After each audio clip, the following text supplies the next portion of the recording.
শুরু করিতেছি মহান আল্লাহর নামে, যিনি পরম করুণাময় এবং অত্যন্ত দয়ালু। আপনারা যারা আমার ফ্যান ফলোয়ার আছেন, বিভিন্ন সময় বিভিন্নভাবে আমার উপর কষ্ট পেয়েছেন, তাদের উদ্দেশ্যে একজন সাবেক এমপি হিসাবে আমি দুটি কথা বলতে চাই।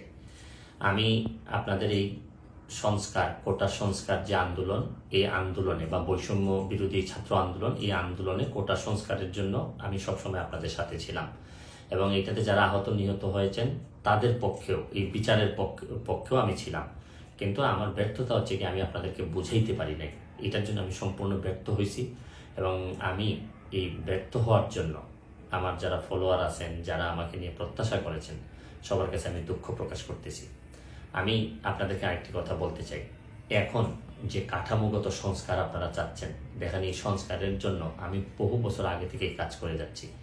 আপনারা দেখেন এই দুর্নীতির বিরুদ্ধে যুদ্ধ গত 15 বছরে আপনারা যে 2-3 জন মানুষ দুর্নীতির বিরুদ্ধে সোচ্চার ছিলেন, এর মধ্যে হয়তো আমাকে একজন আপনারা পাবেন।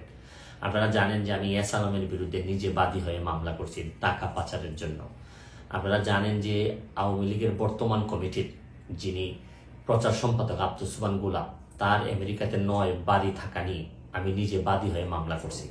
আমি পুলিশের সাবেক আইজিপি বেনজিরের বিরুদ্ধে নিজে বাদী হয়ে দুদকে মামলা করছি। মহান সংসদে আমি তার বিরুদ্ধে বক্তব্য দিছি। মতিউর যে কর কমিশনার, মতিউরের বিরুদ্ধে আমি মামলা করছি। আমি সালাম মুর্শিদির বাড়ির নিয়ে মামলা করছি। আমি সালাউদ্দিন, কাজী সালাউদ্দিন যে ফুটবলের দুর্নীতি নিয়ে আমি কথা বলছি।